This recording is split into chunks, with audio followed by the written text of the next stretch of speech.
In 2 weeks, the University of Utah plans to host the Russell Nelson Lectureship. It's an educational program where the school brings in a visiting professor.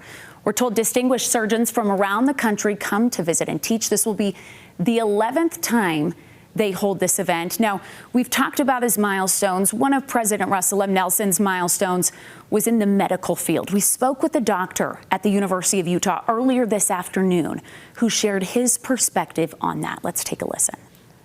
We are continuing to hear and learn more about the life and legacy of President Russell M. Nelson, and we are doing that by speaking with some of the people who knew him and knew the kind of man that he was.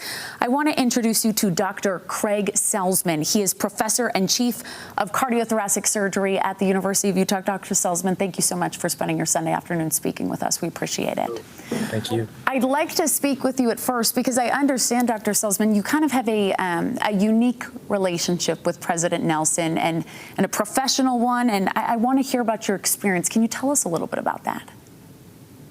Well, I met Dr. Nelson to me, President Nelson to a lot of other people, over 10 years ago as we were honoring his pioneering work as a heart surgeon.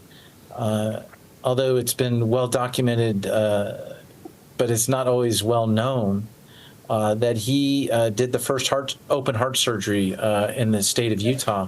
But Utah was the third state in the country to do open heart surgery. So this little Western enclave with all the big Eastern programs, actually Dr. Nelson was a true pioneer in doing open heart surgery. This was back in 1955. And so that in 2015, we did a special celebration of the 60th anniversary, if you will, of heart surgery, and kind of reconnected with him in his first half of his life profession. And it's been just a wonderful journey over the last 10 years to get to know him and honor his legacy and just be a part of everything that he stood for. From what you said, he in a sense was a pioneer in some areas of the medical field. We have spent a lot of time today talking about the impact he's had, some of the qualities that people say he's exhibited. What qualities would you say from your experience best describe him? You know, he always had, obviously when I met him, he was well into his faith-based leadership position, but he always had a little twinkle in his eye when you started to talk about his previous life. You know, he had a photographic memory. I remember once being in his office early on, over 10 years ago, and he had this book of all the patients that he had operated on. He kept meticulous records. It wouldn't be just somebody's heart surgery. Like he would have done somebody's heart surgery, but then their kid had appendicitis. And so then he would have done the appendectomy on the kid, and he had a list of all these things. And he remembered everybody.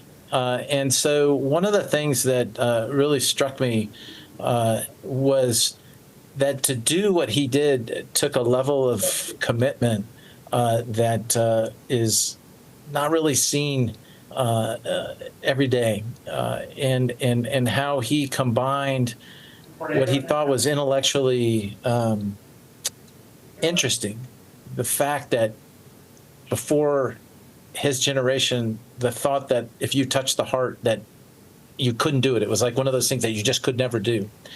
But that he was able to be involved with the development of what we call the heart-lung machine so that we could actually stop a heart, fix it, and then restart it. What we do right now, we take for such granted because we do it multiple times every day. But at that time, back in 55, and in the research leading up to it, it was such a bold, ambitious, courageous thing that it's hard for us to put that in perspective. But when you would talk to him about it, you could just see the passion that he had for his patients, and totally committed to his patients. He worked his tail off. He did thousands and thousands and thousands of operations. But the way that he comported himself during that time, which can be very stressful. Heart surgery is, you know, sometimes people don't don't do so well, and to deal with that, and stay on top was some of the things that I learned from him talking about a lot of his experiences early on in those days. Going along with that, Dr. Salzman, you acknowledged many know him as prophet or president, but for you, he is Dr. Nelson. As a doctor yourself, what kind of impact, what kind of legacy will President or Dr. Nelson leave on you? Well, I wouldn't be sitting in this office doing what I do if it wasn't for him. And a group of people back in the early 50s that took on a challenge that was no different than when Kennedy said, let's get somebody to the moon. I mean, the concept of touching the heart and playing with the heart was just not even thought about and not able to be even conceptualized. And so that group of people that were involved with it, for which he was one of the key members, really set the foundation for everything we do. I mean, there's hundreds of thousands of heart operations that are done every year that never would have happened without his pioneering work. So those are the things that we keep forward. In our division of cardiothoracic surgery at the University of Utah, he's a foundational part of our mission. Typical academic kind of surgical kind of stuff. You know, we have an education piece, we have a research piece, and then a clinical piece. But underneath it all, we actually have a little lapel pin, and it's been talked about, this little lapel pin. And but underneath it all, it says RMN, and it stands for, obviously, Russell Marion Nelson. And what it is, and you know, we're secular. I'm secular, and it's not really. It's about these foundational principles and ethos that he had of just kindness and compassion and discipline and just giving his all to his patients. And that's what we try to remind ourselves. It's aspirational for us because none of us can live up to that level, but those are the kind of things that will be legacy forever with us here in our division and at the University of Utah. Russell M. Nelson leaving a legacy behind. We heard those insights from Dr. Craig Salzman at the University of Utah. Dr. Salzman, thank you so much for sharing that with us. We appreciate your time today. Thank you. My pleasure. Thank you.